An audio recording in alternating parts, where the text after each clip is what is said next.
sudah berkoordinasi dengan pihak pemerintah, Pemprov dan Dinkes ya, untuk melaksanakan vaksin setelah informasi ada program vaksin. Pertama memang teman-teman dari PWI Peduli, dari PWI Pusat sudah melaksanakan, terutama wartawan-wartawan yang bekerja, yang sering bertemu dengan narasumber untuk diprioritaskan. Sudah selesai yang di Jakarta. Terus di daerah juga kita per daerah ya, per kabupaten sudah kerjasama dengan Dinkes masing-masing, dan sebagian sudah melaksanakan vaksin, sebagian di daerah-daerah. Dan kita di Palembang pada hari ini, kemarin juga sudah dilaksanakan kerjasama dengan pihak pemerintah provinsi dan pemerintah kota Palembang.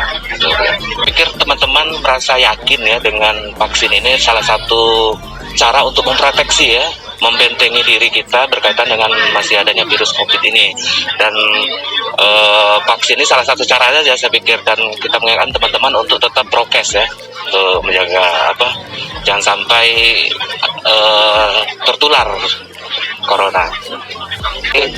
Ya, kalau karena ini kan sudah 2 minggu ini ya, dari daerah-daerah juga mungkin saya pikir 50% sudah sampai kawan-kawan itu, karena mereka yang di Palembang khususnya memang baru dibuka 2 hari ini.